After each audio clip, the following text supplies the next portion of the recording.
In the final week of October of 2025, the sky gathers its quiet instruments as if arranging a prelude. Dates begin to matter.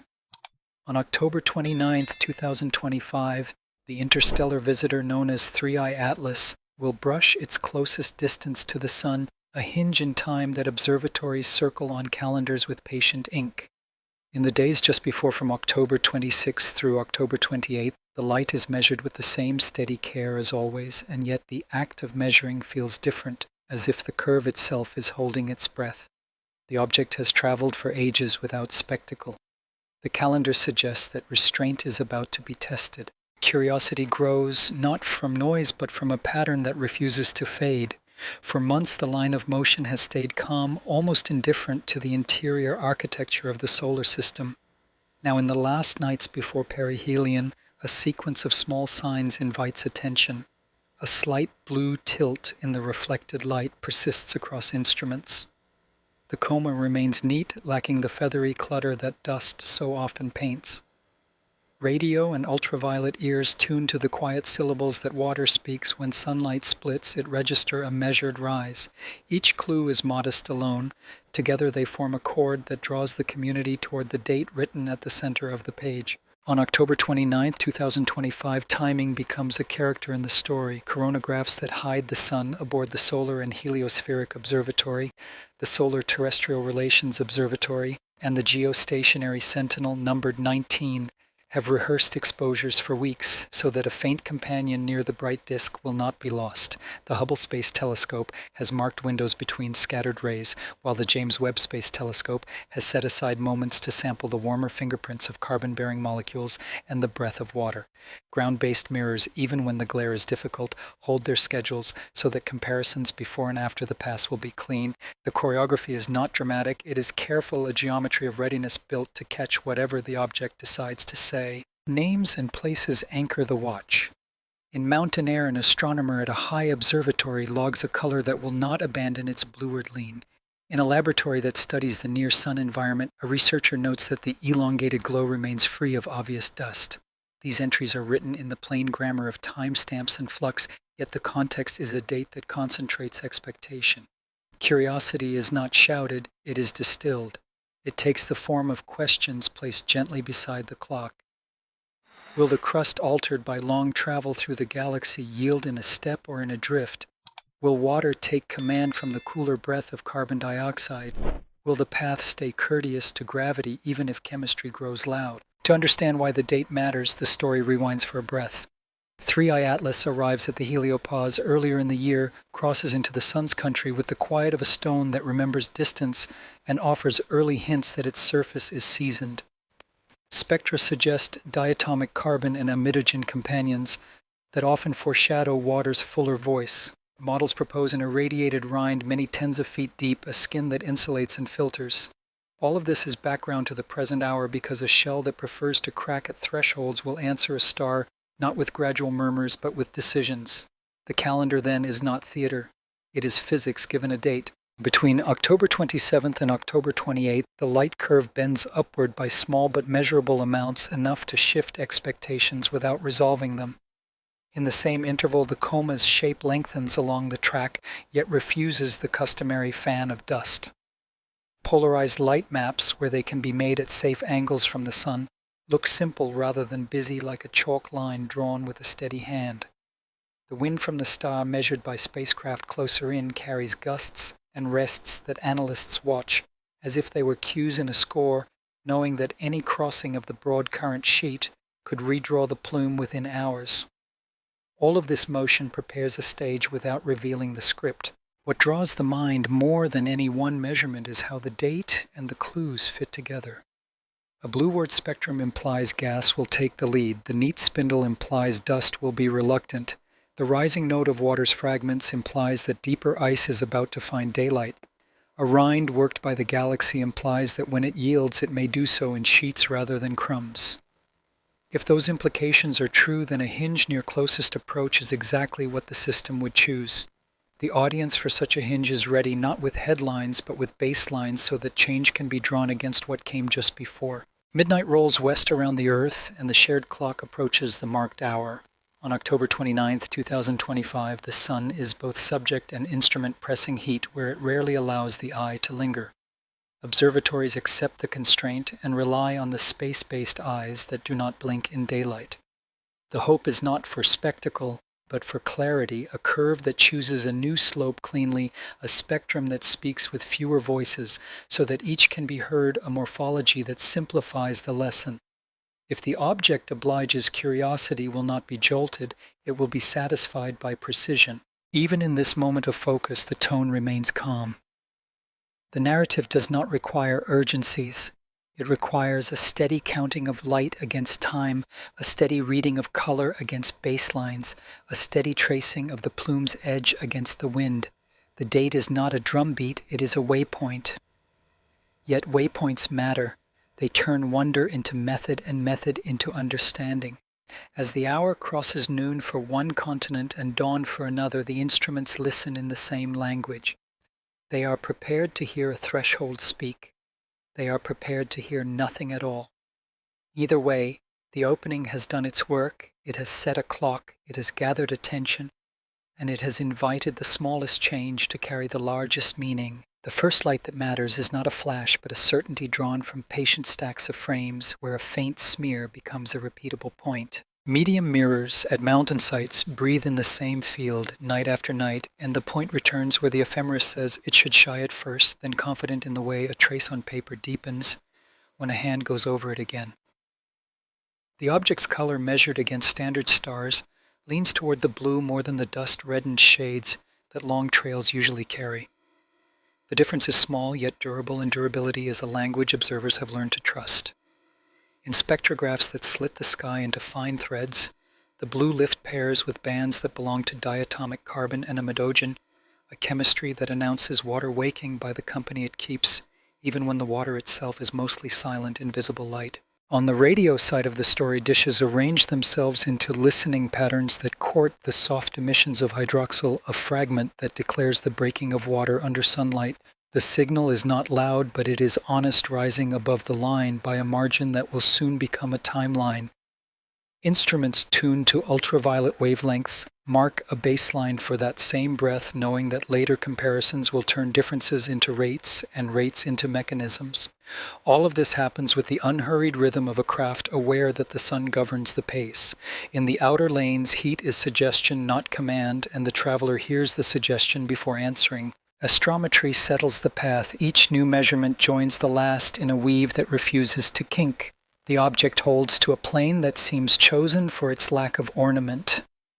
It does not boast encounters with planets, does not corkscrew under the tug of past conversations with giants, does not betray a history of long dances through resonant corridors. It glides as though inertia itself is at ease. This flatness is not proof of anything beyond economy, yet it carries a fragrance of distance, as if the long dark between stars has sanded away the signatures of crowded places. The Minor Planet Center publishes refinements that are spare in their confidence, and observatories follow the line with a patience that feels like respect. Ground-based telescopes share the labor with sentinels in space. A pair of spacecraft that watch the sun from offset vantage points configure their coronagraphs for a guest that will cross the glare. The observatory placed to look straight at the solar face rehearses exposure ladders so that a faint visitor near the brilliant disk can be held without being washed away. Another set of cameras in high orbit arranges occulting masks and prepares to subtract the sun by geometry, inviting the tender light of a small coma to remain when the star's blaze is removed. These preparations are methodical and quiet, a choreography learned from decades of watching dust and gas perform at the sun's edge. In those early days, the cometary behavior is modest. A coma develops as a soft haze, symmetrical and toned, without the streams and fans that erupt when jets find a weakness in the crust. Photometry stitched over many nights suggests a gentle brightening, a gradient that climbs at an angle so familiar it seems a reassurance. Models built on the physics of ice and sunlight nod along, allowing for the idea that carbon dioxide and other volatile ices release first and keep the surface cool, hoarding deeper water for later disclosure. The blue bias in the light, however, continues to stand a little apart, asking to be explained not by drama but by texture. Perhaps grains at the surface are small and efficient scatterers, perhaps radiation in the interstellar medium as altered bonds that change the way light is handled. Perhaps both features overlap in a way that adds and subtracts in equal measure. The James Webb Space Telescope joins the listening in a register that turns faint warmth into a map of chemistry. Its instruments, patient and exact, read the lines where molecules declare themselves. Carbon dioxide is present in strength that does not surprise on its own, but becomes more interesting when the surface shows restraint in releasing water. In careful analyses that pass through many hands, the idea of an irradiated rind gathers form. High-energy particles working on time scales that disregard empires and epochs break and remake bonds until the outer tens of feet behave not as nursery ice but as something older and tougher, a layer that insulates as much as it remembers. If such a shell covers the nucleus, then first light is filtered through a history written by the galaxy rather than by any one star. Amateurs whose devotion to clear nights has carried the field through many awakenings contribute with a consistency that professional surveys envy. Their images pulled from backyards, desert mesas, and winter fields record the same shy rise in brightness and the same unadorned shape. They pass along notes on seeing and sky glow, on wind and frost details that give context to the arithmetic of flux. Their timelines, stitched across latitudes, reduce the gaps that weather and geography impose on any one site. There is tenderness in this aggregate gaze, a sense that the sky is a commons where patience accrues interest. The absence of dust, though not yet stark, becomes a thread that the community holds between forefinger and thumb. Comets are makers of dust as much as of gas, and dust is the painter of tales that sweep like slow brushstrokes across darkness. In the frames that stack best, any tale that exists remains folded close, a mere elongation rather than a banner. That fold speaks of grains that either hesitate to lift or fail to survive long in sunlight, or are simply scarce in the first place. If carbon dioxide has kept the surface too cold for water to carry dust until now, the balance may be about to tip. If the rind is harder than usual, it may crack not in gentle networks, but in slabs that alter everything at once. Against this watchful gathering, the calendar moves, the sun hurries, nothing but heats everything, and the geometry that brings a traveler near its fire also pushes viewing from Earth toward difficult angles. Observatories time their efforts to the hours when separation from the solar disk will be just enough for a coronagraph to do its work. Schedules flex to accommodate the narrow windows. Proposals written months earlier exchange their conditional verbs for present tense. The first light is no longer about detection, it is about readiness for change. In that readiness, there is a stillness. The object continues to rise a little each night to hold its pale blue lean to keep its haze close and its posture spare. It behaves like a door whose hinges have been oiled for a very long time, opening by degrees too slow for a single glance to notice but too steady to deny. The community breathes with it, calibrating, reconfirming, closing the loop between model and measure. First light in this sense is not an arrival, but a promise that a story is about to choose its tempo. Soon the sun will set the key, soon the shell will answer. For now the sky writes in small cursive, knowing that clarity is a discipline, and that discipline is the quiet heart of discovery. Trajectory is the quiet grammar of motion, and the object speaks it with an accent that feels ancient and spare. From the very first positions, the fit to a path requires almost no excuses. Observers send their time coordinates to the minor planet center. The long arithmetic converts those marks into a living line, and that line remains level as a table set on bedrock. There are no hints of old conversations with planets, no faint curls that betray a resonance learned in childhood around a familiar star. The orbit reads like a sentence that has carried its meaning over a great distance without picking up local slang. Astrometrists who delight in the subtle tug of everything that moves inside the sun's reach bring out their whole workshop of tests. They feed the positions into models that include the pressure of sunlight on dust that might be lifting the minuscule drifts that outgassing can push upon a nucleus, the soft breathing of the solar wind, the tide of general relativity near the star, and the stray touches of Earth's own atmosphere upon the measurements themselves. Each ingredient is permitted to help if it must. Again and again, the result says that help is barely needed. The residuals, those polite little differences between where the object is and where the model says it will be, flattened into a calm that feels like discipline. Flatness here is not a geometric description alone, it is also a biography. A body that has wandered among the giants of a crowded system accumulates scars in its path, encounters tilt and twist, Slow exchanges of energy repeated over ages leave signatures that careful analysis can smell. This traveler carries almost none of that perfume. The plane it rides is not one that matches the familiar families of local comets. The tilt and direction written in standard elements are not scandalous, merely indifferent. When integrated backward, the line does not quickly meet an origin inside the sun's dominion. When integrated forward, it does not linger. It is a courteous crossing. The precision of this path has a soft paradox. On the one hand, it assures navigators that their pointings will be true. Telescopes at high latitude and humid valley in autumn and in desert cold can move to the predicted sky and find the guest nearly exactly where expected. On the other hand, that same obedience invites a question: why so little persuasion from the physics of waking? Many comets, even shy ones, betray themselves with tiny accelerations as sunlight dislodges gas and gas pushes back upon the core. Those pushes, though faint, are orderly enough to be modeled in components along and across the track.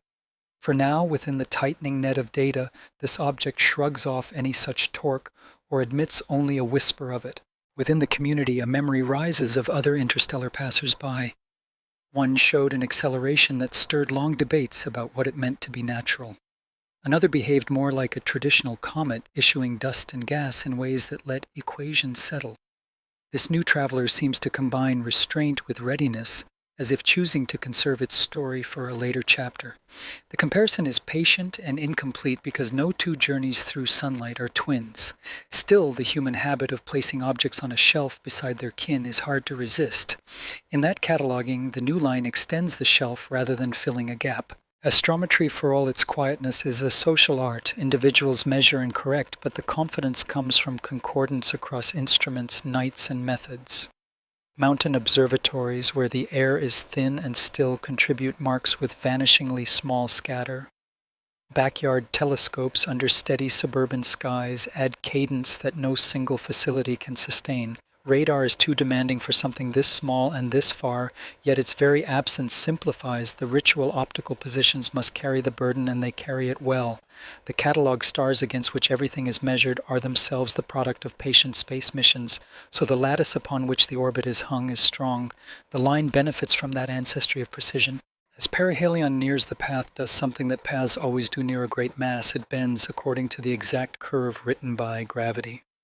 The closeness to the sun would magnify any non-gravitational mischief, yet even in this tightening curl, the polite calm persists. The models allow for the possibility that a late release could arrive like a held breath, changing the narrative. The fitters keep short windows, and long windows try on solutions that let acceleration grow or remain quiescent, cross-check systematic errors from each station and camera. The conclusion is not that there is no extra force at all, but that if it exists, it hides either in a balanced geometry of jets or behind a shell that has not yet conceded. The absence of dust plays into this because dust is a witness that exaggerates the pushes. Grains act like sails. If there are few sails, the winds right less upon the course. A nucleus that vents mostly gas can still adjust itself, but the efficiency of those adjustments depends on the landscape of its vents and the coupling of flow to spin. The assumption, always provisional, is that the surface is mantled in a way that releases evenly or very little. Even release cancels its own torque. Very little release waits until thresholds are crossed. Either way, the line stays clean. There is another way to read the flatness. A traveler subjected for ages to the random grazes of molecular clouds and the steady radiation fields between arms of the galaxy could find its spin rate and axis biased toward configurations that minimize change. Over uncounted passages near dim stars, any nucleus predisposed to chaotic tumbling might shed that habit if only the stable spinners survive the cumulative harm. What arrives then are the monks of motion, keeping to a rule that does not forbid change, only delays it until it matters. It is an elegant thought, and like elegant thoughts, it asks to be humbled by data. Night after night, the uncertainty clouds shrink. Ephemerides for small telescopes become a single line of right ascension and declination with confidence that an amateur can trust with a short window of clear sky. Professionals who must nudge a spectrograph slit across a barely luminous smudge find relief in the accuracy. Spacecraft tasked with protecting their sensors from the sun's glare update their safe pointing scripts with fewer caveats. Precision begets economy. Economy expands opportunity. The path enables the fleet of instruments to gather their own kinds of truth without losing time to search. In the end, trajectory without memory does not mean absence of story. It means the story is older and quieter than the local drama. When the brightness will jump, when chemistry will speak in full voice, when structures will appear in images from the inner system, those will be events written atop this spare line like music upon a staff. The staff itself is nearly straight where a life spent in one system would have twisted it into curls.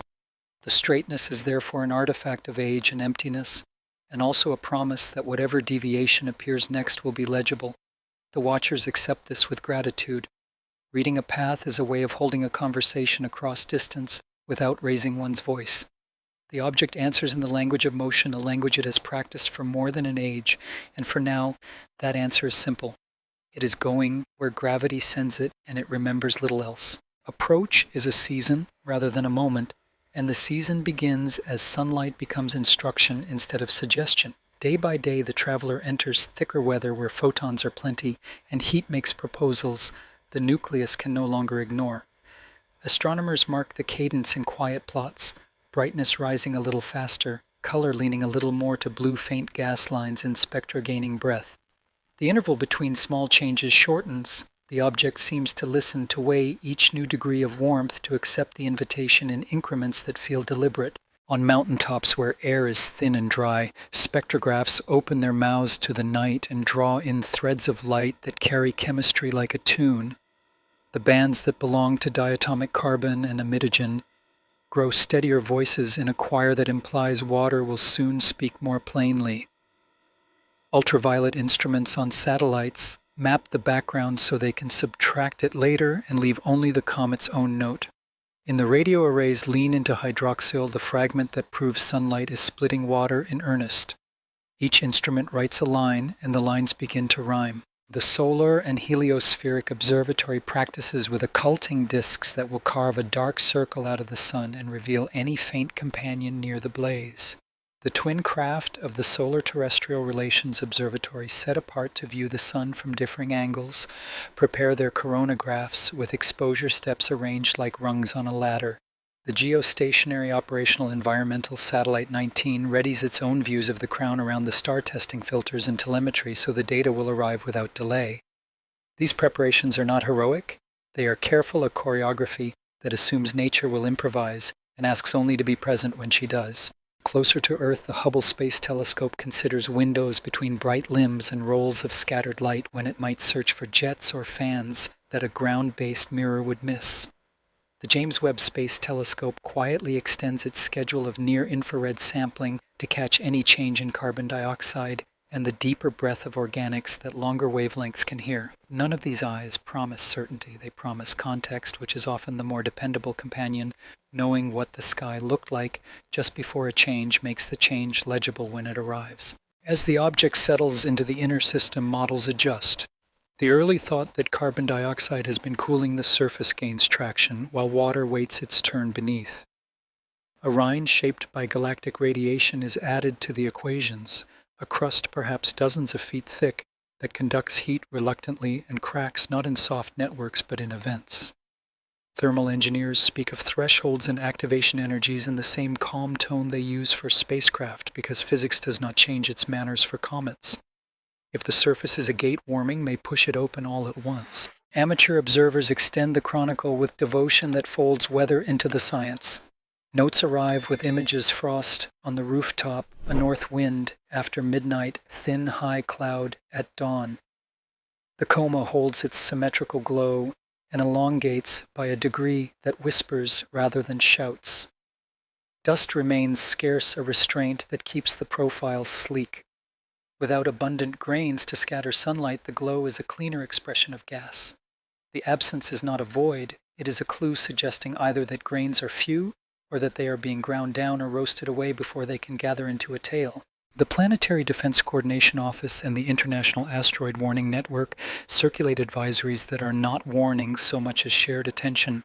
Professional surveys widen their cadence on nights when geometry favors a view closing again, when the sun's glare steals the sky. The language remains spare, measured, revised, confirmed. In seminar rooms, the discussion fits that tone. A perihelion season is simply a test, and the test is simple. If the crust yields water, will take the stage. If it holds carbon dioxide, will continue to lead, and the story will take a different turn. Even as the traveler warms, the trajectory stays disciplined. Small, non-gravitational pushes remain below the threshold where ephemerides must bend. The absence of dust helps keep the path honest, since dust acts as sail and witness both. If gas vents are distributed in a balanced way, across the spin torques cancel, and the motion retains its clean line. There is room for later change when cracks open and one hemisphere pours more than the other, but for now, gravity writes the script and the object reads it without improvisation. The sun, meanwhile, breathes in its own cycles. Streamers in the corona sway. The solar wind carries gusts and lulls, and the heliospheric current sheet curls like a ribbon that anything with a coma must cross. Plasma physicists watch for signs that the object's faint atmosphere is beginning to draft behind those structures awake inside awake. Ripples in polarized light near the limb of the sun can betray such couplings. If the traveler answers, it will do so by forming asymmetries that images can catch once the occulting disks have their chance. Schedules compress as perihelion draws near. Observatories trade time, negotiate handoffs, coordinate so that gaps are few even when clouds insist. Software teams test processing pipelines with mock data so the real stream will not catch anyone unprepared. In that bustle, the tone remains unhurried. The approach is the middle of the story, not the end. A single surge would be dramatic. A sequence of measured steps would be just as revealing. The atmosphere in control rooms feels like the air before a good concert, not tense, not loud, simply aware that rehearsal ends when the conductor lifts a hand. In the final days before, the closest pass brightness climbs at a rate that asks double takes of those who maintain the plots. The slope steepens beyond the comfortable diagonal of ordinary comets. The blue lean strengthens. The ultraviolets grow more talkative. The hydroxy line in radio sharpens like a reed that finds its footing in a stream. Suddenly, the models that assumed gradual change carry caveats, and the models that allowed for thresholds are moved to the front of the table. The object is not unruly, it is decisive. Sunlight has become command, and the nucleus answers with something more than assent. The approach is no longer a season, it is a verge. The turn arrives not with a gradual swing, but with a sharp step, a page turned by heat rather than hand. Near the moment of closest approach to the sun, the light curve that had been obedient to a familiar slope lifts as if relieved of a weight. The rise is not a mild steepening. It is a clear doubling in pace, a decision taken within hours that recalibrates expectations written over months. Plots maintained by careful observers kink into a new angle. The nightly summaries replace modest words with language that still stays measured but cannot ignore the clarity of change. Brightness, color, and line strength all quicken in concert, and the season of approach becomes the hour of surge. Around the world and in orbit, instruments that have been rehearsing for this verge move from anticipation to continuity. Spacecraft with coronagraphs, the instruments that let a disk erase the sun so that the faint can be seen near the blaze, begin delivering frames where the traveler appears as a stretched blot rather than a speckled point. The solar and heliospheric observatory sends its steady cadence. The twin eyes of the Solar-Terrestrial Relations Observatory add parallax and perspective. The geostationary sentinel with its coronagraph contributes a third witness, steady and practical. Together they present a portrait that shares a single surprise. The expected dust is missing, and in its place a smooth elongation glows, as if the atmosphere of gas had learned to hold a shape. On Earth, the glare is too severe for most mirrors. The necessary geometry puts the object so near the sun that even expert observers must concede daylight's power. Yet a few frames in the minutes and hours when separation is kinder confirm the space-based view. Dust is not painting a broad tail of scattered sunlight. The glow is tight and clean, a column rather than a fan, as though grains either never left the surface in numbers or perished before they could become visible partners in the display.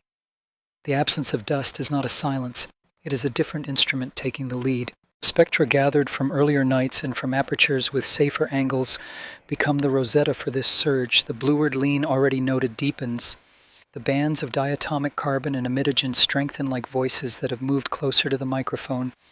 And the ultraviolet lines that trace the breath of water sharpen and brighten.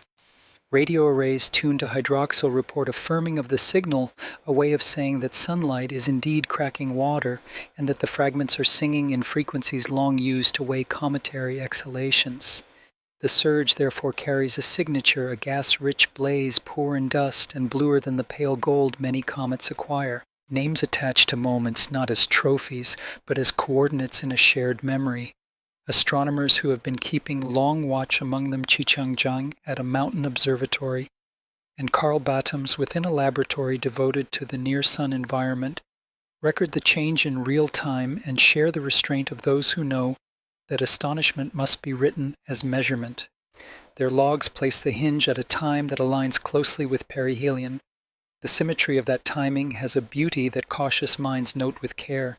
A threshold crossed exactly when sunlight presses hardest carries the scent of mechanism. Mechanism invites the language of thresholds and gates. A surface chilled by the early venting of more volatile ice can shelter water beneath, delaying its entry into the conversation. A rind deepened by the labor of cosmic radiation can behave like a stubborn crust conducting heat reluctantly until fractures connect the warm outer tens of feet with colder stores below. A heat front can move through porous material until it reaches a depth where the balance changes all at once. In another register of ice physics, the transition from a disordered state of water to a more ordered one can release stored warmth, adding its own push to the surge. Each idea is humble by itself.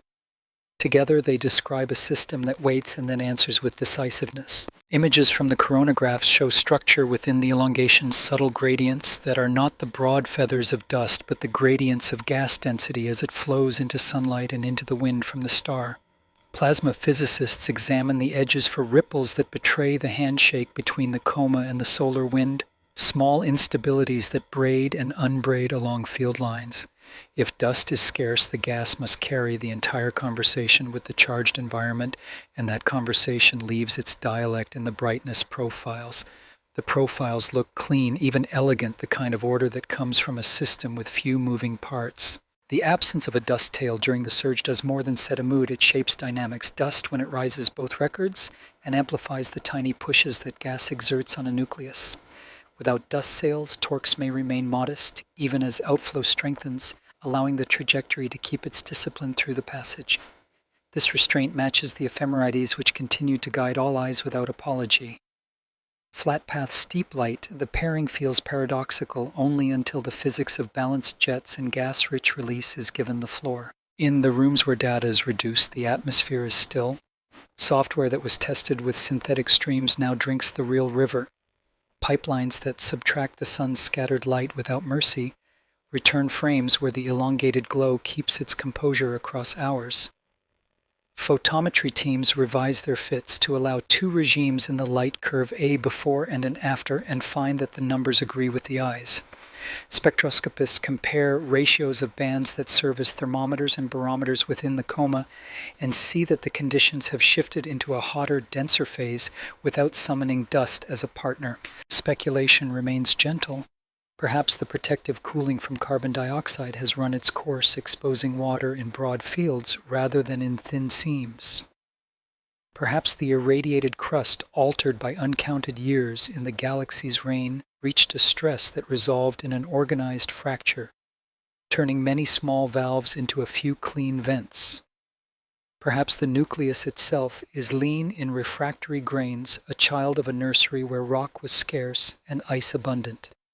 Each perhaps earns a place because the surge has given evidence to weigh. Evidence invites hypotheses, and hypotheses wait their turn until more is learned on the far side of the sun. The surge does not feel like a tantrum, it feels like a system arriving at its preferred state the instant conditions allow it. In that sense, it is orderly, even courteous. It announces the internal structure without revealing it all at once, like a coastline seen first as a sharp line on a map of pressure before the fog lifts. What follows will matter whether the brightness falls away along the old slope or holds to the new, whether the blue remains pronounced or relaxes, whether dust finally joins the play as cooling begins. For now, the unexpected has a shape. It is a doubling of pace, a clean glow without dust, a spectrum that leans blue and speaks of water freed at last. The sun has asked its question in heat, and the traveler has answered in light. Silence in astronomy is often an absence that speaks. During the hours and days around closest approach, the object withholds one of the sky's most familiar signatures. Cameras that hide the sun behind precise masks return a visitor without the broad brushstroke of dust that photographs have taught the eye to expect. Instead, there is a glow stretched gently along its track, a taper that suggests motion, yet refuses the airy sail of grains scattering sunlight. The scene feels deliberate, as if the nucleus has chosen to speak in gas alone, a lantern of vapor drawn out into a soft spindle by light and wind. Chronograph frames arrive in steady sequences, and analysts align them like bars in a score to hear any variation. The elongated glow keeps its poise. Brightness measured along the axis falls smoothly, without the knots and fans that dust usually carves when jets favor one direction. Across instruments, the same restraint holds. One vantage offers more sky, another a different angle to the sun, a third a cadence that catches brief whispers, yet all return the same conclusion with calm repetition. If a dust tail exists, it hides below the threshold where light and geometry can betray it. The physics of absence is still physics. Dust grains once lofted feel the push of sunlight as surely as they reflect it. Large grains drift like pebbles in a slow stream. Fine grains flee like pollen on a breeze, their paths quickly bent into a tail that points away from the star. To suppress a tail requires that grains be scarce or heavy and dark or reluctant to travel before they change. Each possibility carries quiet plausibility. A surface lean in rock would naturally offer little dust to the wind. A crust that crushes rather than powders may yield fragments so coarse they fall back before the flow can carry them. Grains that darken and warm may devolatilize and sink, leaving gas to paint the scene without their glitter. Structure adds another layer. An outer shell worked by uncounted years of interstellar radiation may have sintered pores and welded contacts that resist grinding. Sublimation through narrow channels can sieve out solids, allowing vapor to escape while grains remain trapped and cemented. Electrostatic charging that sometimes lofts dust on airless worlds can be tamed if the crust conducts charge away or if organics bond particles into clumps that will not lift. In this reading, the surface behaves like a filter vapor, passes solids, stay, and the coma becomes a clean plume whose brightness is written in molecules rather than stones. Geometry earns its own scrutiny because beauty in space often depends on angle. When the sun, the traveler, and a telescope align so that any tail lies nearly behind the coma, forward scattering can brighten the head and hide a thin fan within it. Analysts fold this into their tests. They track the phase and examine whether the elongation follows the direction of motion rather than the push away from the sun. They search for a faint wing, offset from the line, the classic sign of dust worked by sunlight's pressure. The wings do not appear. What remains is an elegant spindle oriented by speed and wind rather than by the radiation pressure that sculpts shining fans. Gas makes its own art near the sun. It fluoresces in bands that track families of molecules, and it expands in flows that remember both the small pull of the nucleus and the wide shove of the heliosphere. Without dust to tangle the picture, the coma behaves like a textbook plume. Density falls smoothly with distance. The edge blends into background without the scalloped grain that pebbles impose. In polarized light patterns lean toward those expected from small molecules rather than broad distributions of solids. Subtle ripples along the limb hint at the handshake between the outflow and the solar wind, small instabilities that braid and unbraid along magnetic lines, more like breath across a reed than spray across a beach. Evidence from other wavelengths keeps rhythm with the images. In ultraviolet, the hallmark glow of hydroxyl persists, the trace that tells of water turning to fragments under sunlight. In radio, the same fragment hums its quiet line. Near-infrared spectra emphasize carbon dioxide and the warm whisper of other carbon-bearing species. Taken together, the record suggests an engine that releases gas with enthusiasm while leaving most solid partners at home. The brightness surge thus finds its companion in morphology blue bands, strong water fragments, clear dust subdued to suggestion. This restraint has dynamic consequences. Dust often records the push of venting by forming fans aligned with active regions. Those fans tell of rotation and season on the nucleus, and they broadcast small forces that integrated over days can bend the path. Here the path stays obedient to gravity. If jets exist, they are either widespread or balance their torques, canceling without the sails of dust to magnify them. The ephemerides keep their crisp authority. Flat path, steep light, the pairing feels paradoxical only until the physics of gas-rich release is given the floor. The aesthetic result is striking. Against the soft brightness carved by occulting disks, the traveler looks less like a painter's comet and more like a lamp behind gauze. With fewer variables in the image, interpretation can climb one step at a time. Teams that usually disentangle light from the exuberance of grains can focus on rate temperature symmetry and the way the plume leans into the wind from the star. What is missing becomes a scaffold for what remains. The coma is a lesson in first principles, offering clarity that dust would have blurred. Yet the mind circles back to source. Is the nucleus fundamentally dust-poor, signed by a birthplace where rock was rationed and ice abundant? Has galactic weather hardened the crust into a sieve that prefers vapor over grit? Did early venting of carbon dioxide chill the face enough to slow the grinding that feeds dust, so that when water finally found daylight there was little solid cargo left to carry? None of these ideas exclude the others. Nature often chooses several small reasons instead of one large one. Questions remain and are welcomed. Will dust appear as the object cools and fractures propagate, or will restraint persist into the outbound arc? Will the balance of gases shift as deeper layers join, inviting grains at last to ride? Will a distant flare seed, a brief delicate fan that documents an interior seam? The answers will arrive in patient frames and measured lines. For now the silence of dust is part of the object's voice. It speaks softly with gas and color in the language of absence that good instruments can still hear. Color becomes a compass. As the traveler's glow swells, its light leans further toward blue, and that lean is not a mood, but a measurement. Observers compare the comet's spectrum against carefully chosen solar twin stars whose light mimics the sun, and then remove the star from the comet by arithmetic that has been refined across generations. What remains after subtraction is the comet's own voice. In that voice, bands associated with diatomic carbon and imidazine rise like clean ridges on a landscape, their positions and shapes so familiar that even a tired spectrographist feels the body relax when they appear. The story they tell is one of fresh gas molecules lifted from shadow and set singing in sunlight by resonance fluorescence, each absorbing and re-emitting in patterns that trace both chemistry and temperature. Blue in this setting is not the blue of paint, but the blue of short wavelengths where certain bands concentrate. The slope of reflected sunlight can redden when dust dominates because grains of certain sizes scatter more efficiently at longer colors. Here the slope tips the other way toward shorter colors, and the difference grows as the surge advances. It is a sign that gas emission is outshining dust reflection, that lines are piling brightness atop the continuum.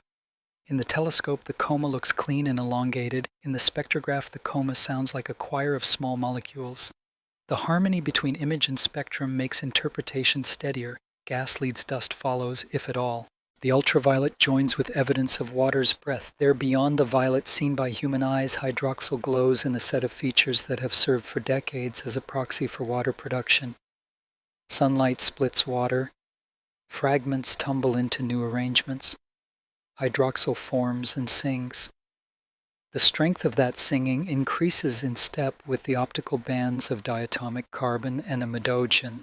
Together they sketch the sequence: protective cooling from carbon dioxide runs, thin fissures admit heat to deeper ice water shakes free, and its fragments rise into resonance with the star.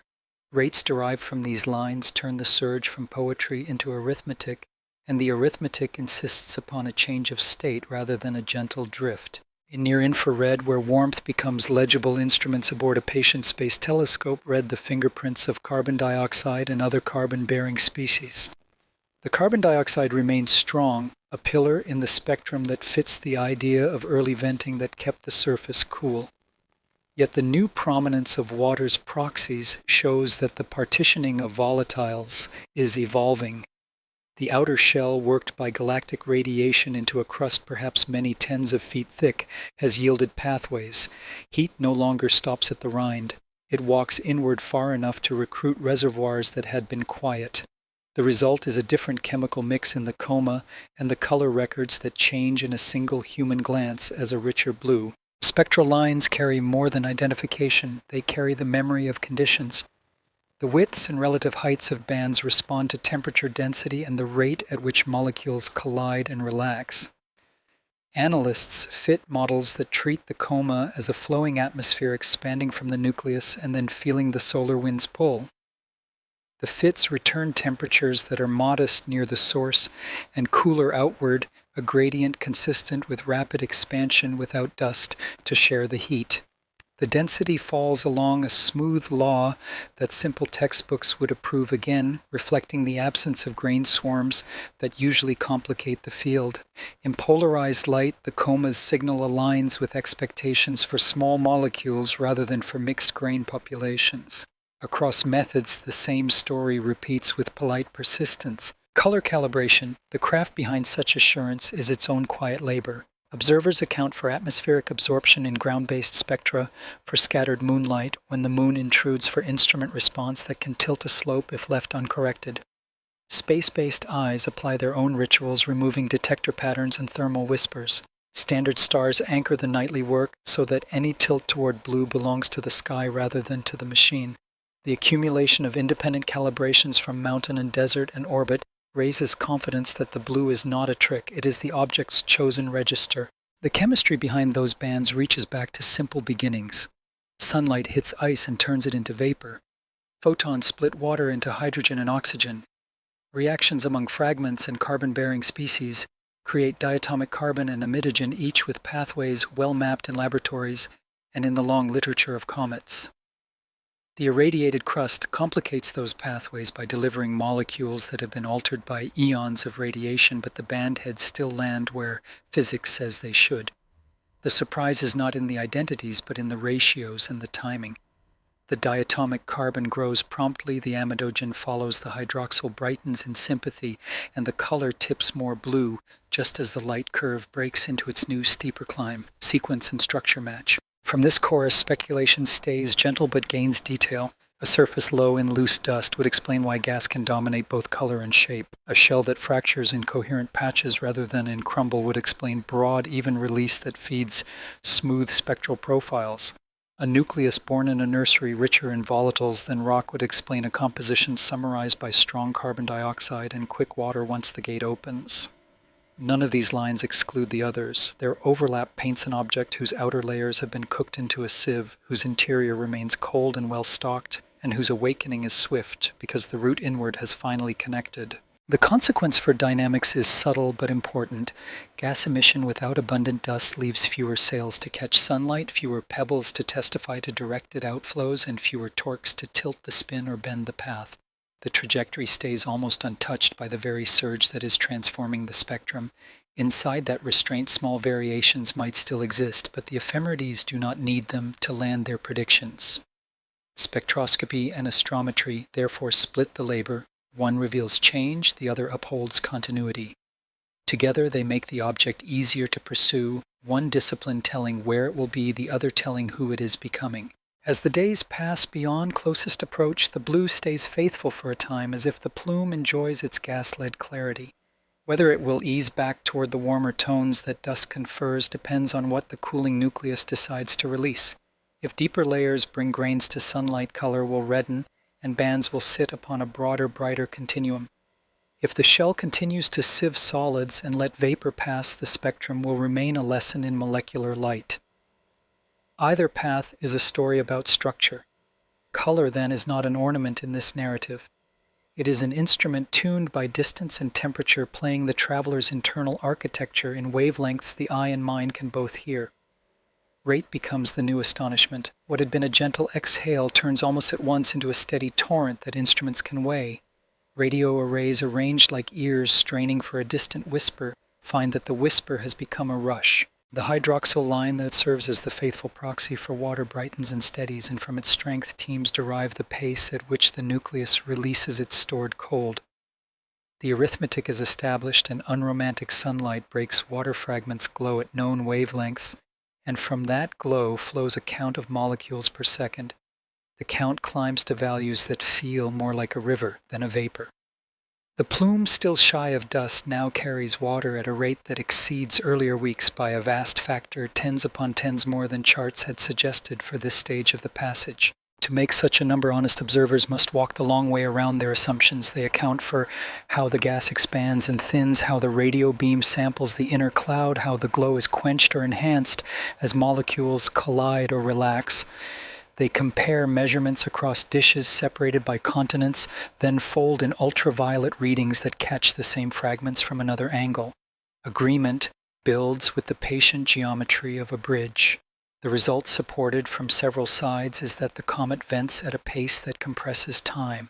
A month's worth of release becomes a day's harvest. A day's worth becomes an hour's breath.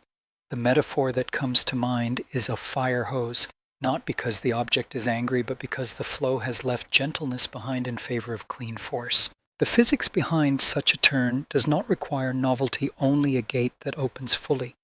If carbon dioxide and other eager ices have long cooled the face, they have also slowed the reach of heat. When those reserves run thin, conduction and cracks can let warmth step inward faster than before. The irradiated crust, worked for ages into an insulating rind, may fracture along planes that connect wide fields of water to daylight in a single afternoon. Sublimation becomes cooperative rather than local. Instead of many small pores breathing modestly, broad surfaces begin to steam. Gas borne across a wider area collides less in the first moments of flight, preserving the energy of escape and amplifying the flux that instruments read. In the inner cloud near the nucleus, where molecules still meet and jostle, the temperature climbs to values that match the vigor of the flow. Models that fit the shapes and widths of spectral features return numbers that are neither extreme nor timid, just high enough to sustain the torrent without dust to share the heat. Farther out, the expansion cools the gas in the ordinary way, but the supply behind the front replenishes so swiftly that the brightness stays firm. Without grains to muddy the picture, the coma's structure looks like a laboratory lesson in free expansion, and the radio lines echo that clarity with profiles as symmetrical as classroom sketches. Dynamics listen to rate in their own language. More gas means more chance for small pushes on the core, yet the path remains obedient. This paradox resolves if vents lie in balanced latitudes and longitudes, or if the spin presents active regions in such a rhythm that torques nearly cancel across a turn. It also resolves if the nucleus is large enough and steady enough that the added thrust is simply modest against its mass and momentum. The ephemerides stay calm. The brightening is loud in light and quiet in motion, and the contrast has a beauty that analysts enjoy, even as they watch for any late delicate drift. Chemistry, meanwhile, continues to confirm that what flows is the simple ancient water that comets have always carried, accompanied by the carbon-bearing partners that sunlight liberates along the way. Ratios shift as deeper layers join the mix. The sustained strength of carbon dioxide in near-infrared spectra reassures those who argued for early cooling by volatile breath, yet the dominance of water's fragments in the radio and ultraviolet makes clear that new territory has been exposed. The blueward tilt of the visible spectrum persists, a painterly summary of the gas-rich state. Across wavelengths, the story reads the same sentence with different alphabets. Rate has a way of making mass visible to imagination. Calculated in weights rather than in counts of molecules, the outflow becomes a procession of familiar images.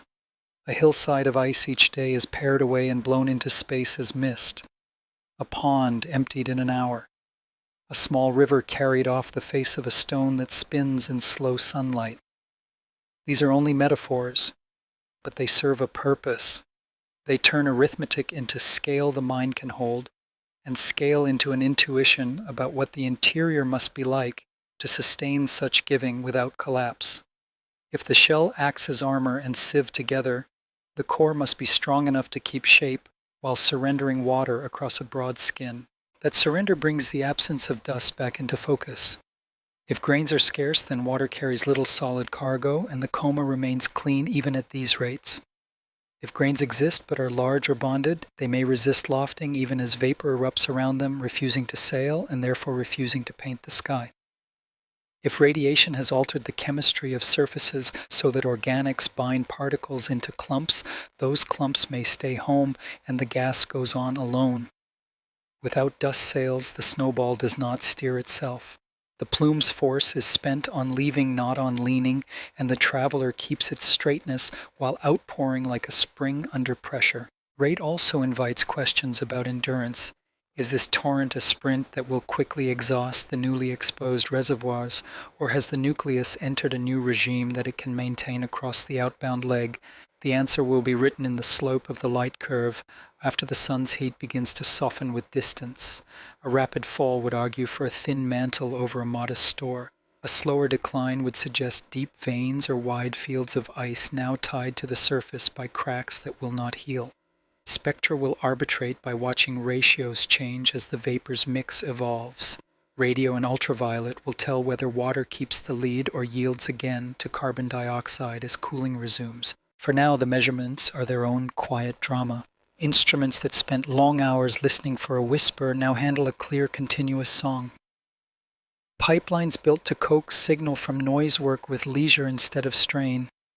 Teams that had prepared comparison charts for a gradual rise reshaped their axes to accommodate a different world. Yet the tone in the literature remains careful. The great permission granted by a high rate is not to declare but to resolve. Features that were once at the edge of detection move inward, and with them come chances to test the texture of the plume, the symmetry of release, and the health of the models that have guided comet studies for generations. Rate then becomes not only a number but a lens. Through it, the nucleus reveals how it is built and how it chooses to wake.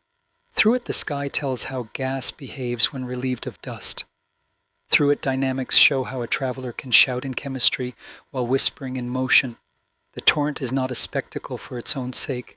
It is a clarifying flow, a steady pressure of evidence that pushes understanding forward. The object keeps giving and the instruments keep count, and between them a picture sharpens of a body that has waited a long time to speak, and has chosen to do so with force and with restraint at once. A shell comes into focus not by direct sight of stone or ice, but by the way light and heat answer questions. The James Webb Space Telescope separates the traveler's glow into fine signatures that trace molecules and textures, then pairs those signatures with a faint warmth that reveals how the surface stores and releases energy. The pattern is consistent with an outer rind worked for ages by the slow rain of charged particles that fills the galaxy. High-energy visitors break bonds and knit new ones, rearranging simple ices into tougher compounds, welding delicate grains together and teaching the skin to act at once as armor and as sieve. Laboratories on Earth have long rehearsed this slow violence. In vacuum chambers, teams press cold mixtures of water ice, carbon-bearing molecules, and fine mineral dust beneath beams of ions and electrons, then measure how color porosity and strength evolve. The changes are patient but decisive. Reflectance tilts surfaces sinter and pores narrow as fragile bridges fuse into sturdier webs. Embedded carbon monoxide shifts toward carbon dioxide complex organics, rearrange into longer chains, and the overall fabric becomes less willing to crumble. Gas can still thread its way through the maze, but solids hesitate, held back by passages that have grown fewer and firmer. Models that fit the combined spectra and the measured thermal behavior point to a depth measured in tens of feet where this processing dominates. The number is not carved in certainty, yet the range repeats across independent analyses until it feels reliable rather than speculative. 50 to 65 feet is the thickness many find plausible for a layer that no longer behaves like newborn ice. Within that layer, the grains skew larger voids, connect along fewer routes, thermal conductivity shifts, and chemistry carries the imprint of long exposure. Beneath it lies material the sun has only just begun to know. The surge near closest approach turns these ideas from background into foreground. A crust that conducts modestly and cracks only after thresholds are crossed can store heat like a slow wave. As energy walks inward, fields of water ice that had been insulated by volatile cooling begin to see temperatures that favor release. When fractures reach them, entire patches wake at once. What looks like a sudden decision on a plot is the visible face of a long negotiation inside the skin. The balance between carbon dioxide that chills and water that yearns to breathe tips, and the surface answers with a coordinated rise. The same shell explains the shape of the coma. A sieve that prefers vapor over grit will send gas into space and keep most solids at home. Pores that clog and unblock incoherent fields lead to broad, even outflows rather than messy fountains. The absence of a bright dust fan becomes a natural outcome rather than an anomaly to be excused. If grains are born at all, they are few, heavy, or bonded into clumps that cannot find lift. Images from coronagraphs with their elegant spindle of light aligned to motion and wind agree with this discipline. Gas paints the scene, dust if present plays a quiet, reluctant part. Dynamics bow to the same structure. Outgassing across wide regions can produce large total forces with surprisingly small torques if vents are distributed with balance. A crust that fails in sheets rather than powder delivers symmetry that cancels its own spin pushes. The straight path so neatly forecast by ephemerides through the entire interval of closest approach becomes part of the same portrait, a nucleus large enough and orderly enough to turn chemical drama into mechanical decorum. Gravity keeps the sentence simple even while chemistry thickens the plot. The language of memory returns because a rind like this is a record. Energetic particles write their passage into layers, leaving defects and altered bonds that behave like fossils of radiation. The depth to which they have worked tells a story about how long the traveler wandered outside the protective bubbles of stars. The chemistry that dominates the outer tens of feet tells a story about which regions of interstellar space contributed most to the dose. Even the way the crust breaks can speak, since fracture patterns preserve old stresses and hint at spin history that sunlight alone could not produce. Observationally, the next steps are clear and gentle. If sunlight has stripped even a fraction of this processed layer, then the mix of gases should evolve as fresher stores join the plume. Ratios among water, carbon dioxide, and their companions will shift in ways that reveal depth and connectivity. The color in visible light may warm as dust begins to ride, or may stay cool and blue if the sieve remains strict. Features at longer wavelengths may grow where silicates whisper, or may remain muted if grains stay bound. Each change will be a page torn from the shell and turned toward understanding. Instrument teams speak in the modest grammar of constraints. The National Aeronautics and Space Administration and partner observatories refine schedules so that the James Webb Space Telescope can repeat its spectral soundings, the Hubble Space Telescope can probe for faint structure near the head, and ground-based facilities can follow the light curve as it relaxes. None aims to capture the crust itself in a picture. They aim to listen to how it governs the song and to compare seasons in a way that lets models trade guesses for measures. The shell will not be seen, it will be inferred, which is often the surer path. Speculation remains welcome but quiet. Perhaps the crust is thicker than the common estimate, its depth expanded by journeys through harsher radiation fields than average. Perhaps it is patchy with ancient impacts or thermal tides leaving thinner windows that only now have opened. Perhaps the entire body was born in an environment where rock was rationed and ice generous, so that even unprocessed depths are poor in solids. Each perhaps respects the evidence while leaving room for surprise.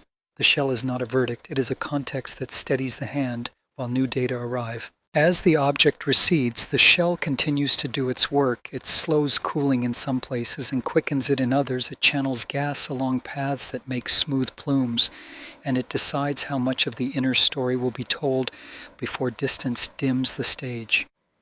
The irradiated crust is therefore not an obstacle to understanding but a guide. By reading its effects, scientists can infer the architecture below. By comparing the inbound and outbound songs, they can decide how far sunlight carved into the archive and how much of the original remains sealed. The shell holds its peace, and in that quiet meaning collects. The rind becomes an archive, and researchers learn to read it as a kind of starlight ledger. They do not see layers like rings in wood. They see signatures that appear when energy spends itself inside matter and leaves altered bonds behind.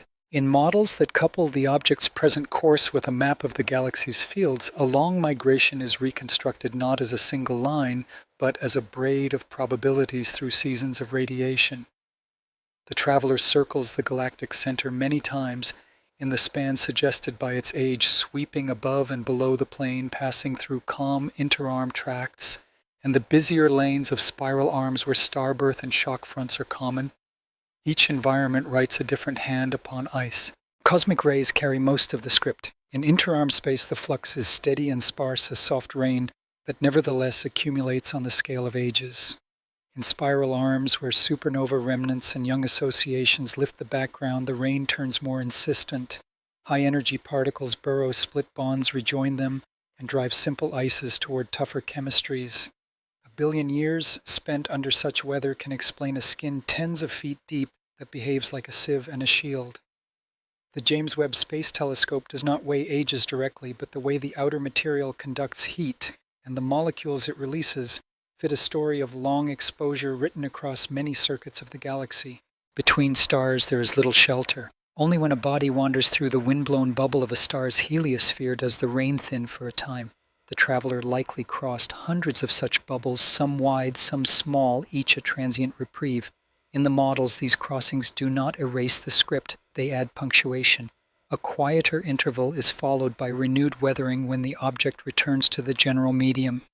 If occasionally it passed near the debris, rich outskirts of a young system, dust impacts would have contributed their own rough edits to the surface, welding microcraters and compacting pores. The present smoothness of the coma's gas fits a surface that has been hammered and then healed into hardness.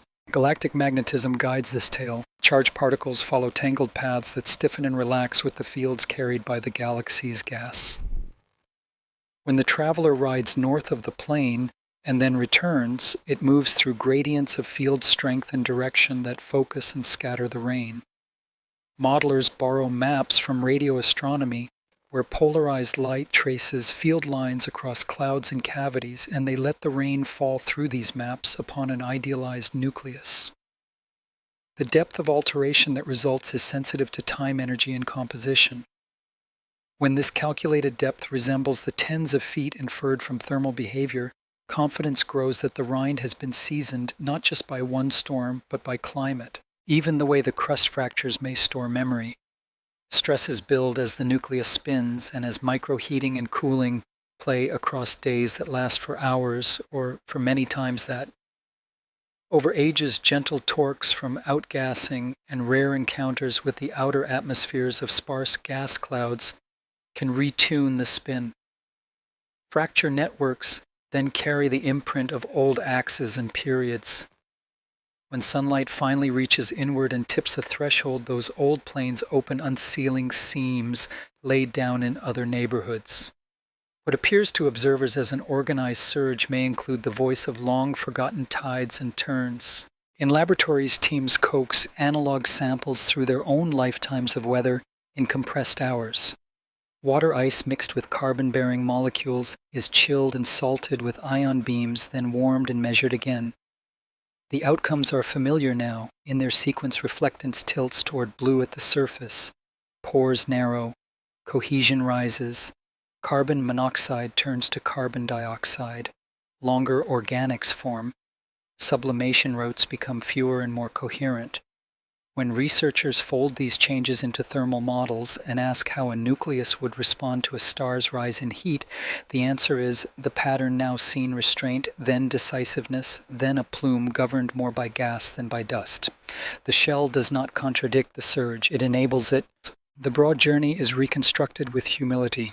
No one knows the original nursery, whether a distant cluster or a quiet edge of a modest star's disk. Backward integration through the sun's field yields only the recent inbound vector. Anything older is a canvas for statistical dynamics. Still, the traveler's present indifference to local resonances argues for a long life without near captures. In that life, there would have been brushes with the outer winds of giants' glances, with cloud edges and crossings of the thin sheet where the galaxy's magnetic field reverses its sign. Each encounter would have added small notes to the Rhine's chemical ledger. The ledger is not translated line by line, but its general tone is legible endurance under slow, persistent change. The fossil character of the shell reframes expectation. Astronomers long hoped that interstellar visitors would deliver pristine samples of distant nurseries. The Rhine suggests instead that the outermost material is a product of the journey more than of birth. That is not loss, it is context. A surface tempered by the galaxy records the climate of the void, a climate that local comets do not fully know because the heliosphere has sheltered them for most of their lives. By comparing the traveler's shell with the skins of long-period comets, thought to come from the far cloud of this system, researchers can weigh how much of the weathering belongs to galactic travel and how much to epochs spent within a star's wind. Speculation stays gentle but fills with particular places. Perhaps the traveler crossed a supernova's aging wake when it was still young enough to pump the local rain. Perhaps it slipped through a filament of denser gas where grains were numerous enough to pepper the face with small impacts that later sintered into a tougher glaze. Perhaps it moved for a time with a cohort of other ejected fragments, a loose school whose members now wander elsewhere, each carrying a rind with family resemblances. Each perhaps is grounded in the maps radio astronomers draw of bubbles, shells, and threads in the nearby galaxy, and each is a way to remember that emptiness is textured. Outward the present passage continues to carve. Sunlight now plucks at seams first pre-written by ages of slow stress. The plume's steadiness says that pathways are broad and linked. If the shell yields enough for deeper stores to join the chemistry, may shift again, bending the color and refilling bands that now dominate. If the shell is thicker than many models allow, cooling at distance may lock the surface back into silence before fresh reservoirs speak. Either way, the rind will have delivered its lesson. It has taught what long travel does to ice and how that history governs a meeting with a star. In this reading, the object becomes a courier, not only from a birthplace but from the road itself. The rind is its passport, stamped by fields and storms, by cavities and clouds, by temporary shelters within other stars' winds. The plume is the translation of those stamps into light. Instruments listen, models compare, and the galaxy's quiet weather is heard in the chemistry of a single wanderer. The memory of stars, then, is literal. Their deaths and births raise and lower the rain that wrote this shell. What the traveler shows tonight is not merely where it began, but where it has been. The plume that glows now in the inner system becomes a thought experiment about beginnings. If a traveler like this can cross the gulf and remain whole, then a younger version of the same traveler could one day wander into a nursery of another star and never leave. Planet formation is patient work, and the first steps often stumble. Grains stick and then slip, drift inward and fall apart, struggle to jump from pebbles to boulders while gas and turbulence pull at them from every side. Yet a body already larger than rubble, already cohesive, already shaped by cold and time enters such a disk with advantages. It carries gravity of its own enough to gather a small wake, enough to turn drag into capture instead of loss. In that sense, the object that now hurries through sunlight could be somewhere else, and when else the seed of a world. In a young disk, the gas is thick and warm, laced with dust that orbits more slowly than a freestone because pressure supports the flow. A wanderer that arrives from outside feels a headwind. That wind robs it of energy and quiets its speed, bending its path into circles rather than lines. With each pass through gas, its motion aligns more with the disk. What would have been a single crossing in empty space becomes a gradual settling into the plane, a soft landing written over many loops. The star keeps the larger account, the gas writes the daily entries. In the end, the traveler belongs to the disk. Once belonging begins, the seed starts to work as a collector. A body of ice and rock tens or hundreds of meters across can sweep dust and pebbles more efficiently than any grain. The wake behind it concentrates particles, and the stirring in front of it slows them just enough to meet and remain. Where smaller aggregates would be broken by collisions at unkind speeds, the seed turns destructive encounters into gentle deliveries. Around the seed, the disk's swarm turns from a crowd into a queue. The first coat it gains might be thin, then thicker, then a mantle that hints at a future core. In that same neighborhood, pressure bumps and vortices, those subtle hills and eddies of gas that arise in disks unquiet from heat and magnetism, can serve as havens where material piles up. A captured seed parking in such a refuge becomes a focus for the pile, a nucleus that persuades the swirl to keep its cargo. The swirl obliges by slowing local drift. Pebbles remain within reach. The seed grows not by heroic leaps, but by the arithmetic of many small gifts, each one a little vote for gravity's patience. Time is an ally. Disks around stars do not last forever. The gas goes in only a few million years, and dust grows up or is swept away. A seed that arrives early has longer to collect, yet even a late seed can climb quickly if its neighborhood is rich. Around stars more massive than the sun, where the disks are hot and short-lived, capture may be more fruitful because headwinds are strong and the path to belonging is short. Around smaller stars, where disks linger, a seed that settles in can build quietly for a long season. The demographics of planets around distant suns, where large worlds often orbit the bright and small worlds crowd the cool, fit this picture as one chapter among others. Composition matters, and the traveler now shedding water and sunlight offers a clue. If interstellar wanderers arrive with outer rinds hardened by radiation and interiors stocked with ice and carbon-bearing solids, then the first layers that a captured seed contributes to a planet will be worlds of frost and organics. In cold zones of a disk, that contribution would help assemble a giant's core. In warmer lanes, it would release water and carbon into building blocks that might otherwise be dry. Seeds do not only gather, they share. They are couriers of chemistry from far neighborhoods carrying the memory of other skies into the molds of young planets. There is a symmetry in that exchange. A fragment ejected from a forming system wanders for ages and eventually becomes another system's instrument for making. The galaxy's traffic in such fragments could therefore be a quiet commerce, a constant lending of ingredients that smooths the rough places in local growth.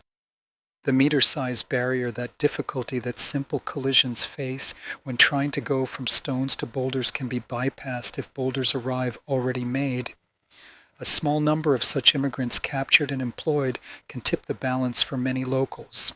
The dynamics are gentle to imagine when the mood of a young disk is kept in mind. Gas drag is not a storm, it is a soft hand. The captured seed spirals inward if left alone, but pressure bumps and fellow seeds and the early stirrings of giants can park it and share the work. If the seed is icy and the lane is cold, it keeps much of its cargo while it grows. If the lane is warm, it sheds volatiles and leaves a drier stone, a core that can still drink later deliveries. In either case, the seed's presence turns a diffuse field into a purposeful neighborhood. Seen from this perspective, the traveler that now writes a blue plume and refuses a dusty tale is not only a subject but a teacher. Its crust, forged by long exposure in the interstellar medium, is a natural armor against the roughness of capture. Its size, already beyond pebble, is a natural governor on destructive collisions. Its chemistry, conditioned by distance and time, is a natural starter for the recipes of new surfaces and atmospheres. A world made with such a core would carry into its first seasons a story older than its sun. The crust would be buried, the interior would be remixed, but the seed would remain at heart a quiet archive that began elsewhere. Speculation remains soft at the edges as it should. No one can say how many seeds cross each disk or how often capture succeeds. Yet the galaxy is large and patient, and stars are many, and the background of interstellar objects is likely not thin. If even a small share are caught and set to work, the practice becomes common without ever being loud. Telescopes that map young systems already see rings and gaps that hint at bodies big enough to shape them early. Some of those shapers may be homegrown, some may be immigrants whose long travel ended as architecture. The seed idea answers a puzzle and opens others. It shows how a world can start with help, how a barrier can be a threshold rather than a wall. Suggests why certain stars might grow giants quickly because they acquired workers rather than apprentices. It hints that the chemistry of new planets can include chapters written far away. And it frames the present visitor not only as a messenger of distance, but as a common citizen of a galaxy that builds by borrowing. The plume in our sky is a lesson in what such a citizen looks like before conscription. Somewhere else in the glow around another star, a sibling of this traveler may be busy collecting dust, turning circles into solidity, becoming the quiet beginning of a world. Patterns appear when gas meets wind. Near the sun, the traveler's coma swells into a soft obstacle, and the charged breeze that streams from the star bends around it, draping invisible threads across the plume. The interplanetary magnetic field becomes a garment drawn along the comet's flanks, and ions born from the vapor are swept into that fabric like new threads aligned to an older weave. What follows is a second, quieter atmosphere, an induced magnetosphere, whose boundaries are drawn not by a wall of rock, but by gradients in motion and charge. In this space, the comet does not simply shine, it negotiates. Moments after sunlight freeze a molecule radiation, and stray collisions knock electrons away and turn part of the plume into ions. Those ions feel the field the way a twig feels a river current.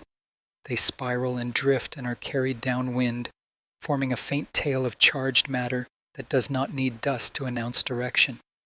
In a clean coma where grains are scarce, this procession is easier to read. Brightness along the elongated glow falls with a steady discipline, while delicate ripples ride its edge where field lines kink and unbend as they are pulled past the obstacle. Gas writes a script that dust would have smudged. There is no fixed hard shock, as a large planet might raise only a bow-like region where the solar wind slows and turns. Upstream, the wind carries turbulence that waxes and wanes with the sun's cycles. When those cycles shift, the draped field around the coma shifts in sympathy, and the plume answers with motion at its skin.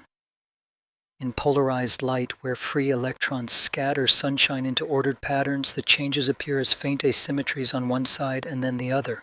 Their cadence carries clues to both the pace of the wind and the size of the region where the comet's breath holds sway. Some encounters are more decisive. The broad current sheet, the thin plane where the polarity of the magnetic field reverses, sometimes brushes the comet like a curtain turning in a draft. Crossing that sheet can unhook field lines behind the traveler. A tail that was draped neatly can disconnect its downstream part, peeling away, while a new tail grows from fresher ions near the head. Photometry records a brief dip and recovery.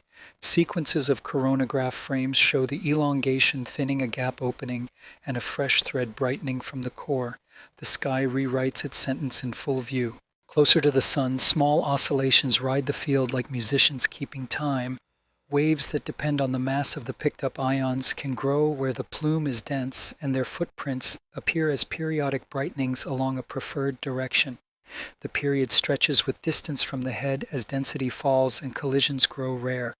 To those who have studied such signatures at other comets, the effect is familiar, yet seldom is it this clean. Dust often blurs the lesson. Here, restraint in solids turns morphology into a chalkboard where plasma can draw in smooth lines. Spacecraft made to study the sun provide vantage that ground-based mirrors cannot.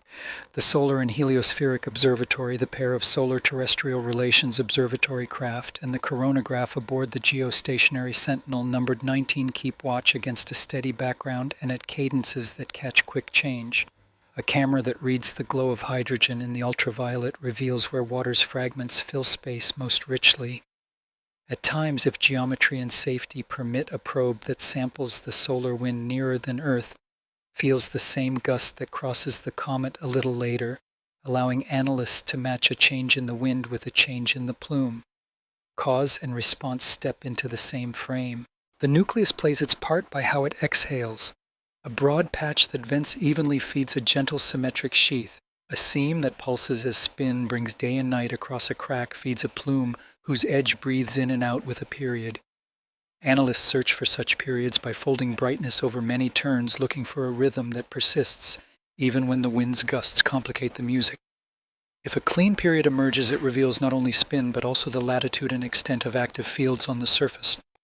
If the rhythm dissolves, the release may be widespread, or the wind may be loud enough to drown a quiet drum. There is beauty in the plain mathematics that governs such scenes, yet the description can remain simple. Gas expands, is lit, and is changed. Fields bend and carry, charges follow lines they cannot see. Where two flows meet, boundaries form without walls, and those boundaries move when either partner changes pace. The result is a living edge drawn around the comet, always similar yet never the same, a sketch that answers every alteration in the sun's mood with a slight redraft. Over hours, the sketch redraws itself many times, and in those redrawings, the large-scale order of the system becomes legible. The near-sun environment adds one more grace disconnection without panic. When field lines behind the comet break and reconnect farther away, the tail releases its held piece and grows a new one without turmoil. In images, the old elongation thins, a gap opens, and a fresh thread begins near the head. In the light curve, the signal falls, rests, and then rises. If dust had been present in strength, its slower response would have smeared that sentence. Without it, the punctuation is crisp, and timing becomes a ruler for mapping the moment when the current sheet was crossed. Speculation even here stays mild. If regular periods appear at the edge, the nucleus likely spins with a simple cadence and vents from broad mid-latitude fields. If no period survives, the wind's fuss-active patches may be many and modest, or the shell may be letting gas out through pores so numerous that spin writes no strong mark. Either case teaches structure. Either case respects the role of the crust that earlier chapters inferred, a seasoned rind that chooses where and how vapor enters the sky, and that guides the plume towards smoothness rather than spray. In this chapter, patterns in plasma are not a separate story from chemistry and light. They are the same story told in the language of motion. The traveler's blue bands and high rates explain why the tail of charged matter stands out even without dust.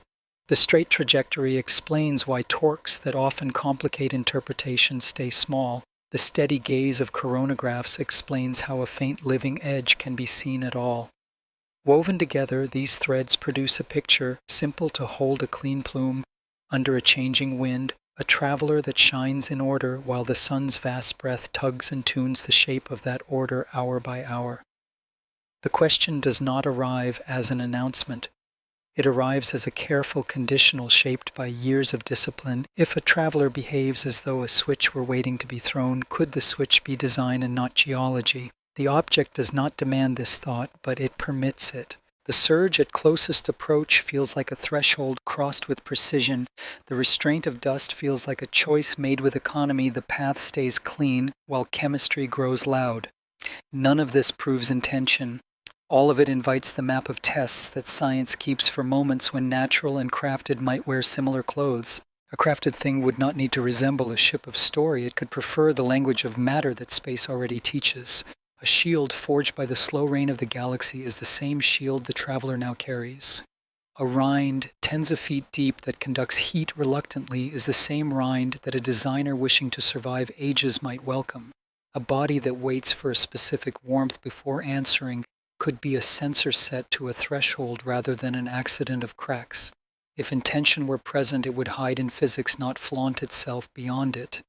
The test then is not to search for ornament, but to watch for patterns that outlast weather. First among those patterns is switching that ignores distance's gentle gradient. Natural thresholds exist and have already spoken here. A protective breath of carbon dioxide that chills the surface thinly, a crust that fractures when stress gathers pores that suddenly connect fields of water to light. A designed switch would show itself by repeating a particular level of sunlight or a particular geometry whenever it can, independent of small differences in spin and season. Analysts therefore compare the inbound song to the outbound not only in slope, but in detail. If the plume steps again at a brightness of the sun measured on the shell, not simply at a place along the orbit, a case for mechanism strengthens. If instead the curve eases along the thermodynamics of cooling and the plumbing of cracks, the case for geology remains generous. Second is symmetry that persists beyond what spin and topography prefer. Balanced jets can cancel their torques and keep a path straight. They can also emerge from fractures aligned by old stress in ways that look tidy. A crafted plan would produce symmetries that stay when venting should have wandered. Observers therefore watch for planes of emission that hold their orientation across changes in solar direction and across any drift in period.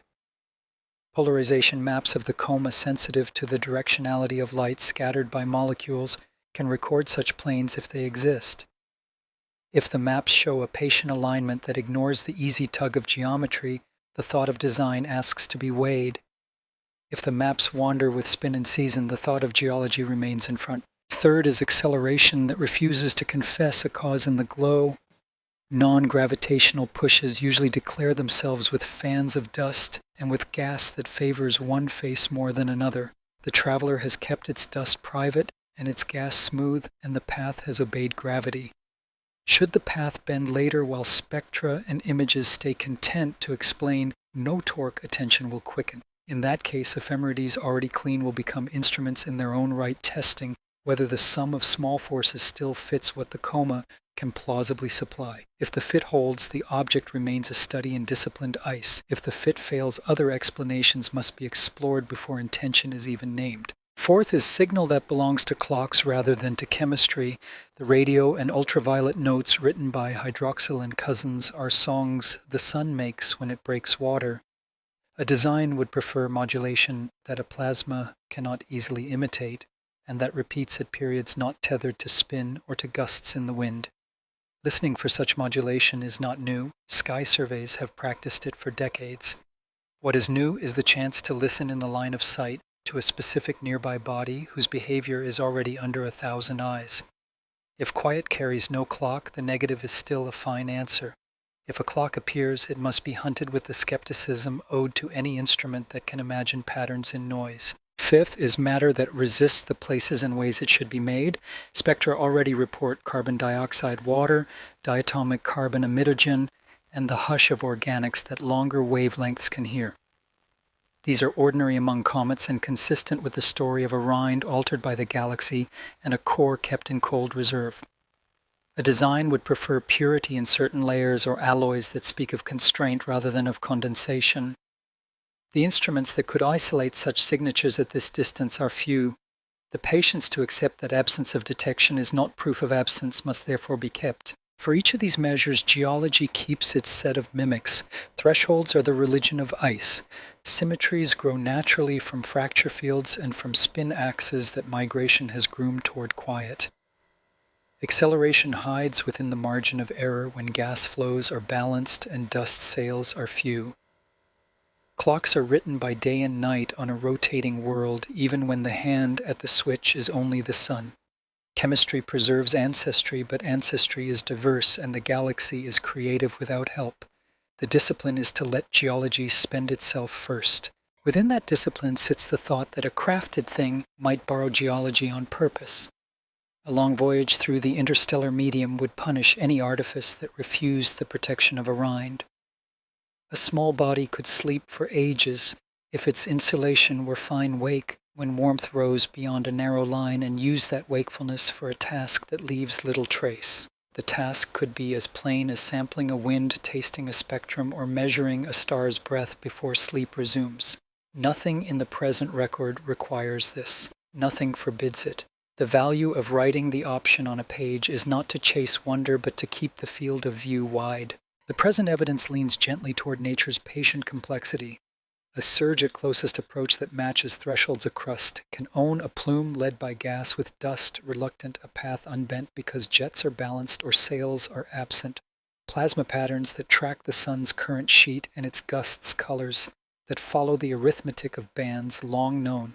These belong to ice, to heat, to wind, and to time. The question of design remains a lens rather than a verdict, a way to test for subtlety while honoring the simple that often proves sufficient. In this posture, transparency matters not as spectacle but as method. When many eyes compare the inbound and the outbound, the curves become a mirror that can frighten speculation back into form. When many instruments contribute harmonies and discordances, both find their place. If ever a pattern appears that one field cannot explain, another field may rescue interpretation. If none appears, the lesson is still bright, that a traveler can keep its poise through a star's midst, that crust and core can conspire to ration dust and flood gas, that thresholds can compose a drama without actors beyond physics. The question rests beside the data content, to wait as the traveler coasts into a darkness that does not care what name the mind prefers. Departure is not an ending, it is a different kind of listening.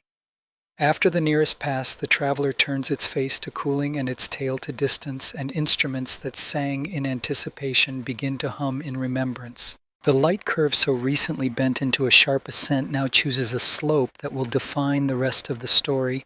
Night by night points settle onto a new line. If the slope mirrors the inbound climb in reverse, the plume has behaved like a tide. If the slope declines more slowly, reservoirs have remained open. If the slope stutters, thresholds linger still, and the crust is not done with its replies. Spectra once dominated by the clean blue of small molecules are watched for a soft warming. If dust begins to ride, the continuum will lift and redden, laying a faint carpet beneath the bands of diatomic carbon and imidazine. If the sieve remains strict, the blue will persist and the bands will continue to carry most of the brightness. In ultraviolet, the lines that mark the fragments of water are weighed against those that follow carbon dioxide to learn whether cooling has pushed the balance back toward the volatile that first kept the face cold. In near-infrared instruments, return to molecules whose warmth the human eye cannot see, testing whether deeper layers have joined the breath or whether the gate is closing. Morphology remains a tutor. Coronagraphs still hide the sun and reveal the elegant spindle. As the wind from the star shifts with its own weather, the elongated glow leans and straightens, disconnects and regrows, all with the calm cadence learned earlier. If dust finds a way into the plume, a new architecture will appear, a wider fan emerging from the head, a faint wing offset from the line of motion, a forward scatter that changes the balance of brightness around the core. Teams study each sequence with the same patience as before, ready to annotate the first gentle feather that dust paints if it ever chooses to paint. Dynamics, meanwhile, continue their quiet audit. The ephemerides that shepherded the inbound campaign hold their authority on the outbound, and the path stays polite under gravity. Any change in the small accelerations that many comets show would now reveal itself more easily because the plume's chemistry and shape are so well described. If the path bends modestly as the ratios of gases change, models will claim their success. If the path remains straight, even as reservoirs waver symmetry in the vents, or the scarcity of dust will keep the upper hand. The discipline of motion turns speculation about internal structure into tests that geometry can grade. Cooling alters the shell's manners. A rind that cracked under heat may heal along its edges, pinching pores and turning broad respiration into a fainter sigh. Yet cooling can also stress material that expanded in warmth, encouraging new fractures that reveal deeper stores. The balance between these effects decides whether the plume fades as one body or flickers in pieces. Photometry looks for small periods that might betray rotation and active belts of latitude. The presence or absence of such a rhythm speaks to where the crust gave way. If a clean period emerges and persists, the nucleus likely spins with a simple cadence and breathes from wide fields. If no period survives, release remains widespread and the shell sieve is still in charge. The community repeats comparisons with diligence.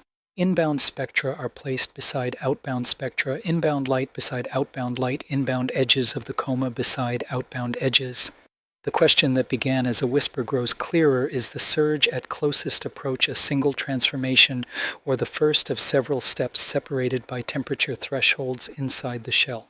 If the outbound leg shows a second change in slope, a second shift in color, a second rearrangement of ratios, the object will have confessed to a layered interior more complex than initial models allowed.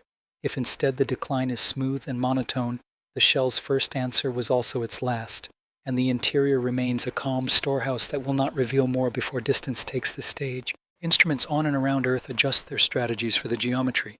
As separation from the sun grows, ground-based mirrors reclaim time lost to glare, and high-latitude skies offer longer windows. The Hubble Space Telescope can probe closer to the head, with less risk of scattered light, searching for any weak fans that escaped earlier. The James Webb Space Telescope repeats its quiet audit of carbon-bearing species, and the breath of water turning subtle changes into plots that can be compared one-to-one with the inbound set. The continuity across facilities is part of the meaning shared methods make echoes legible. Amateurs again become essential, with the traveler rising earlier and lingering longer in darker corners of the sky. Small telescopes can follow its fate at cadences beyond any professional schedule. The discipline of unglamorous frames taken on cold nights and catalogued with care keeps the light curve honest. In their images stacked and aligned, a hint of dust would show as a whisper of spread that does not belong to focus or to atmosphere. Many such hints gathered across longitudes would turn a whisper into a sentence. If none appear, that absence will be as eloquent as a fan. Within laboratories, models are updated with fresh boundary conditions. The high water rates that astonished during the surge become initial values for cooling, and the thermal wave is allowed to retreat with time. Cracks are given closing times and reopening stresses. Porosity is allowed to breathe. When the modeled light curve lies upon the observed one with grace, the parameters that allowed the match become a kind of portrait shell: thickness, conductivity, vent distribution, and a sketch of the nucleus's spin. No portrait is definitive. Each is a draft that survives until new data request another pencil line. The question of intention raised with care earlier does not demand much here.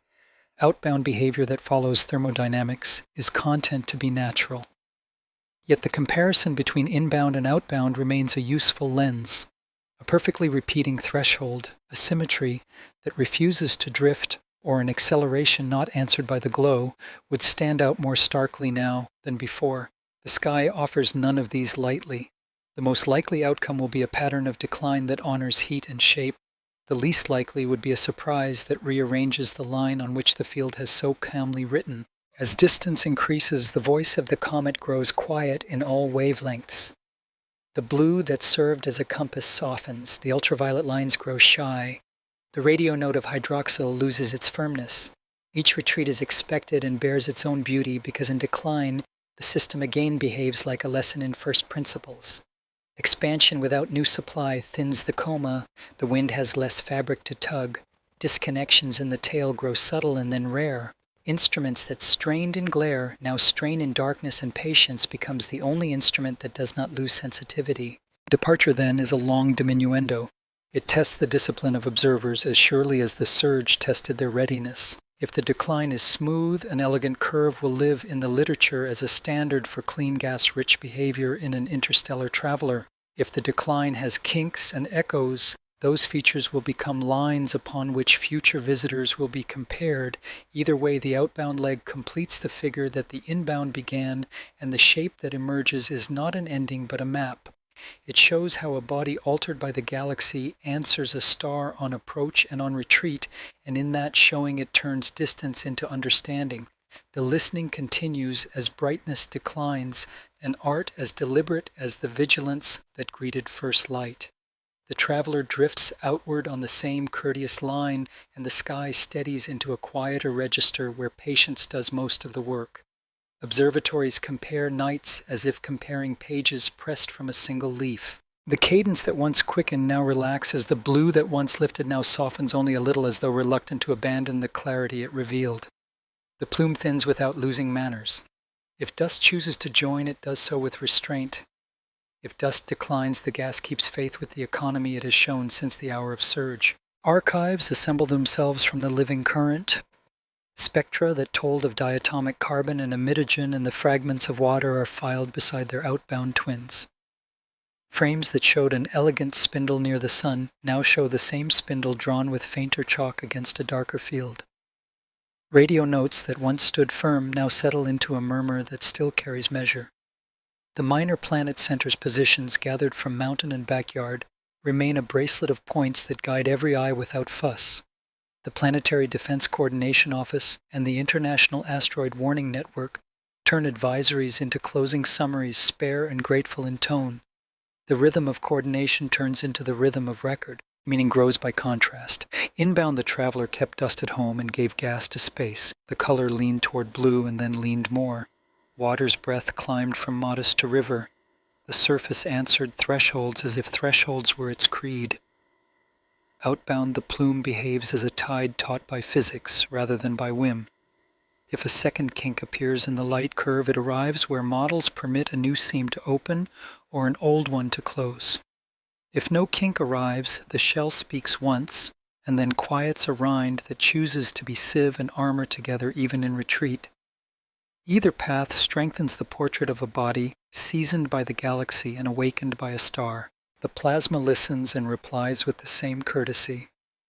The draped field around the coma follows changes in the solar wind. Disconnections in the charged tail come and go like brief breaths. Asymmetries ride the edge of the glow when the current sheet brushes past. A clean morphology makes each ripple legible. With dust still timid, the charged language remains unblurred, a lesson in boundaries that form without walls and move without drama. Coronagraphs aboard the Solar and Heliospheric Observatory, the Solar Terrestrial Relations Observatory, and the Geostationary Sentinel numbered 19 keep cadence until geometry no longer favors a view. Their sequences become a primer pages that future visitors will be measured against. Across the field, the memory of this passage takes on structure.